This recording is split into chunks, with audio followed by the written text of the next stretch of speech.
Phase 1లో 72 క్లస్టర్లు, phase 2లో 67 clusters, phase 3 62 clusters మొత్తం పెడుతున్నాం.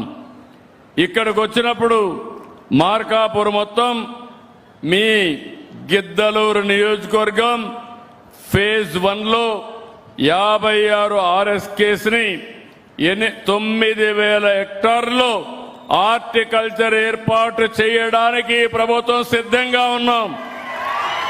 9,000 అంటే 9 ఇంటూ 2.5 దగ్గర దగ్గర 24,000 ఎకరాలు హార్టికల్చర్ వస్తుంది. మీరు సిద్ధంగా ఉంటే చరిత్ర తిరగ రాయబోతున్నామని చెప్పి నేను మీకు తెలియజేస్తున్నా. అది కూడా ప్రపంచమంతా అధ్యయనం చేస్తున్నాం. దీనికి అవసరమైన నిపుణులు పెట్టుకున్నాం. ఎలాంటి పంటలు వేయాలి, స్వీట్ ఆరెంజ్ వేయాలన్నా, నిమ్మ వేయాలన్నా, లేకుంటే బనానానా, లేకపోతే జాస్మినా, పొమగ్రనేటా, ఈ ల్యాండ్స్ దేనికి సూటబుల్, ప్రపంచంలో దేనికి రేట్లున్నాయి, అవన్నీ కూడా అధ్యయనం చేసి ఎప్పటికప్పుడు మీ అందరికీ సజెషన్స్ ఇస్తాం. దీన్ని మీరు కానీ సరిగా అవలంబిస్తే నేను ఇంకొక ప్రాజెక్ట్ కూడా తీసుకొచ్చాను. మార్కాపూర్ జిల్లాకి మా ఆడబిడ్డలకు హామీ ఇచ్చాను. ఇంటింటికి కొళ్ళాయి ద్వారా నీళ్లు ఇస్తాను, ట్యాప్ వాటర్ ఇస్తానని హామీ ఇచ్చాను. ప్రతి ఒక్కరికి 2 ఏళ్లలో మీ ఇంట్లో కొళ్ళాయి పెట్టి శాశ్వతంగా నీళ్లు ఇచ్చే బాధ్యత, ఆ నీళ్లు కూడా నల్లమల సాగర్ నుంచి నీళ్లు ఇచ్చే బాధ్యత ఈ ప్రభుత్వాన్ని. ఈ విషయం మీరు గుర్తుపెట్టుకోవాల్సిన అవసరం ఉంది. అంటే నీళ్లు ఇంటింటికి వస్తాయి, పట్టణ ప్రాంతాల్లో కూడా వస్తాయి, మీ భూములకు నీళ్లు వస్తాయి. జిల్లా ఇచ్చా, ఇప్పుడే రెవెన్యూ డివిజన్ కావాలన్నారు. అవసరమైతే రెవెన్యూ డివిజన్ కూడా శాంక్షన్ చేస్తాం. అదే సమయంలో మిమ్మల్ని అందరినీ విజ్ఞప్తి చేస్తున్నా, ఇంకా కొన్ని కోరికలు చాలా కోరాడు.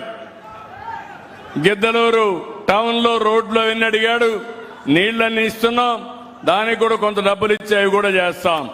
కానీ మిమ్మల్ని నేను కోరేది ఒకటి, ఇన్ని పనులు చేసి మీలో ఒక ఆలోచన విధానం రావాలి, మీలో ఒక మార్పు రావాలి. ఎప్పుడు కూడా నేను ఎప్పుడు చూసేవాడిని, మార్కాపూర్ ప్రాంతం ఒకసారి గెలిపిస్తారు, రెండోసారి పక్క చూపు చూస్తారు. నేను బాగా డెవలప్ చేయడం, మళ్ళా మీరు పక్క చూపు చూస్తే నా పనంతా వైకుంఠపాళి కావడం, పైకి తీసుకుపోవడం, మళ్ళా కిందికి రావడం. మీరు ఒకసారి ఆలోచించండి. గుజరాత్ రాష్ట్రం ఉంది, నరేంద్ర మోడీ గారు ముఖ్యమంత్రి అయ్యారు, 3 సార్లు గెలిచారు. 25 సంవత్సరాలుగా వాళ్లే గెలుస్తున్నారు, వాళ్లే నెంబర్ 1 అయ్యారు. నేను హైదరాబాద్ 9 సంవత్సరాలు ముఖ్యమంత్రిగా ఉంటే అక్కడ వేసిన ఫౌండేషను దేశంలోనే అతిపెద్ద ఆదాయం వచ్చే రాష్ట్రం తెలంగాణ రాష్ట్రం. ఎక్కువ తలసరి ఆదాయం వచ్చే రాష్ట్రం తెలంగాణ రాష్ట్రం. నివాస యోగ్యమైన పట్టణం హైదరాబాద్ పట్టణం. నేను ఇప్పుడు అమరావతి ప్రపంచ నగరంగా, మీరందరూ మెచ్చే నగరంగా, మన పిల్లలకు ఉద్యోగాలు కల్పించే నగరంగా, నివాస యోగ్యమైన నగరంగా నెంబర్ 1 రాష్ట్ర రాజధానిగా చేయాలనుకుంటున్నాను. హైదరాబాద్ బ్రౌన్ ఫీల్డ్ సిటీ నేనే డెవలప్ చేశా. బెంగళూరు నేచురల్ గా డెవలప్ అయింది, వాళ్ళు గర్వంగా చెప్పగలుగుతున్నారు. ఆంధ్రప్రదేశ్ రాష్ట్రంలో మీరు ఎక్కడికి పోయినా నా రాజధాని అంటే, మీ రాజధాని అంటే అమరావతిని కాలర్ ఎగరేసి చెప్పే పరిస్థితి రావాలి. దిక్కుమాలిన గొడ్డలి పార్టీ మొట్టమొదటిసారిగా ఒప్పుకున్నారు. హైదరాబాద్ అసెంబ్లీలో అమరావతి నాకు అబ్జెక్షన్ లేదన్నారు. అక్కడి నుంచి డెవలప్ చేసి కుట్రలు బన్నారు. అన్ని తట్టుకొని ప్రపంచంలో ఎక్కడా జరగలేదు. మీరు గుర్తుపెట్టుకోవాలి, 29,000 మంది రైతులు, 33,000 ఎకరాల భూమి స్వచ్ఛందంగా రాజధానికి ఇచ్చి ల్యాండ్ పూలింగ్ లో భాగస్వాములు అయ్యారు. నేను డబ్బులు ఇవ్వాలా, సంవత్సరం ఇంత డబ్బులు మీకు వేస్తా, డెవలప్ చేసిన తర్వాత కొంత భూమి తిరిగి మీకు ఇస్తా, అది అమ్ముకుంటే మీకు ఆదాయం వస్తుందని ఒక్క మాట చెప్తే నా మాట మీద విశ్వాసం పెట్టి సపోర్ట్ చేశారు. 2019 ఎన్నికల్లో ఓడిపోయాం. 3 ముక్కలాట ఆడారు, 3 రాజధానులు అన్నారు. ఏమైందని అడుగుతున్నా, రాజధాని వచ్చిందా నేను అడుగుతున్నా.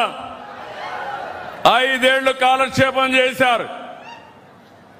మళ్ళీ ఈరోజు ఓడిపోయిన తర్వాత వాళ్ళల్లో పరివర్తన మారదు. కుక్క తోక ఎప్పుడూ వంకరే. మీరు ఎంత పట్టి కట్టేసినా వదిలిపెడితే మళ్ళా వంకరేది తిరుగుతానే ఉంటుంది. మీరు ఒకటి గుర్తుపెట్టుకోవాలి, నేను కాబట్టి భరించాను. ఎవరి కోసం భరించాను? మీకోసం భరించాను.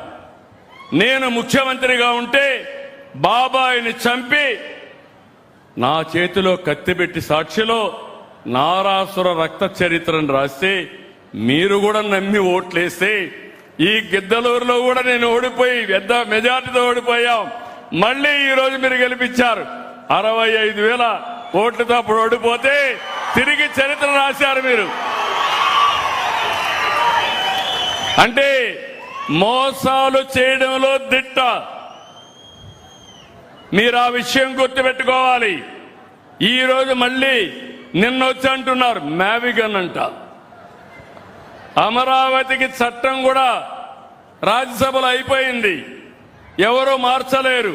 మళ్ళీ మార్చాలంటే పార్లమెంట్లో అందరూ ఆమోదించాలి. ఇప్పుడు అంటాడు దాన్ని నేను ఒప్పుకోను, మ్యావిగన్ పెడతానని. ఆ మ్యావిగన్ నాకేం అర్థం కానీ మీకు అర్థమైందా? ఏం మా ఆడబిడ్డలు జంజీ మీకు అర్థమైందా? మీకు అర్థమైందా? పెద్దలు చిన్న పిల్లల్ని అడిగినా చీ కొడతారు, అవునా కాదా? చీ కొడతామని చేతుల పైకి ఎత్తండి. ఇలాంటి బాధ్యత కలిగిన రాజకీయ పార్టీలు బాధ్యత లేకుండా ఆ పార్టీని అడ్డబెట్టుకుని ఇష్టానుసారంగా చేయడం. నా దేశ పోలవరాన్ని పూర్తి చేయాలి, మీ పిల్లల్ని బాగా చదివించాలి, మీ పిల్లలకు ఉద్యోగాలు రావాలి, పెట్టుబడులు తేవాలి, నీళ్లు తేవాలి. నిన్నే నేను తుంగభద్ర డ్యాం దగ్గరికి వెళ్ళాను. ఒక గేటు కొట్టుకోబోయింది. ఇమ్మీడియట్ గా అప్రమత్తమై ఆ గేట్ ని సరిచేశాం, మనమే చేశాం. 33 గేట్లు మార్చమన్నారు, మార్చాం. కర్ణాటక ఆంధ్రప్రదేశ్ 2 రాష్ట్రాలు కలిసి చేశాం. నిన్నే ఇనాగరేట్ చేశాం. కేంద్ర మంత్రి వచ్చారు. తెలంగాణ, కర్ణాటక, ఆంధ్ర 3 చీఫ్ మినిస్టర్ కలిసాం. మేము 3 ఒకటి ఆలోచించాం.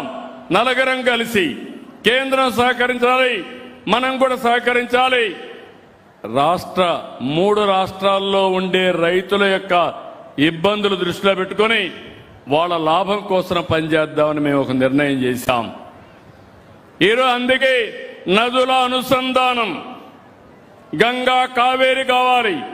గంగా కావేరి అయ్యే లోపల గోదావరి కావేరి చేయాలని నిన్నే ప్రపోజల్ పెడితే అది ఎంతవరకు వస్తుందో నాకు తెలియదు, కానీ నేను పెట్టిన ప్రపోజల్